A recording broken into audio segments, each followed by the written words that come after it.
এই তুমি সকাল থেকে এত কি লেখালেখি করতেছো? তেমন কিছু না, যোগাযোগ মন্ত্রীর কাছে একটা চিঠি লিখছি। যোগাযোগ মন্ত্রীর কাছে চিঠি? কিসের চিঠি? সব মেয়েদেরকে লাইসেন্স দেয়া হোক। আরে সব মেয়েরা কি গাড়ি চালাতে পারে? আরে গাড়ি চালাবার জন্য না, মুখ সাবধানে চালাবে তার জন্য।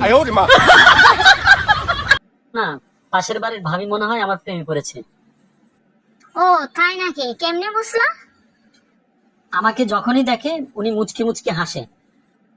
আরে ওই জন্য না, ওনার ঘরে একটা বানরের ছবি আছে, ছবির সাথে তোমার সাথে মিল আছে সেজন্য।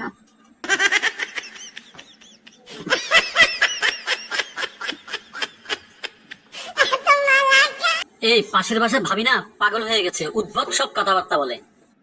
হ্যাঁ, ও মহিলা একটাও সত্যি কথা বলে না। তো তোমাকে কি বলেছে? মিথ্যার একটা লিমিট থাকা দরকার। বলে কিনা তোমার মতো সুন্দর আর শান্ত বউ কপাল গুনে পেয়েছি। এই কি বলছি শুনছো? আরে বাবা, না বললে কেমনে শুনবো?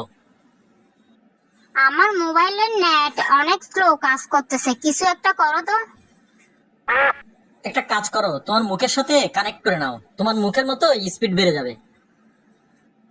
এই কি বললা তুমি?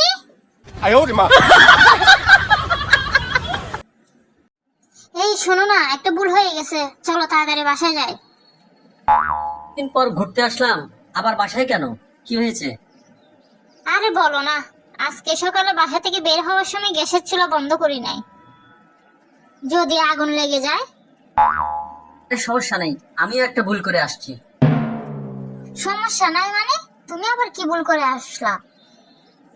সকালে গোসল করে বের হওয়ার সময় পানির ট্যাপ বন্ধ করে নেই, তাই সমস্যা নাই, আগুন লাগলেও নিভে যাবে। Thanks for watching and stay with us.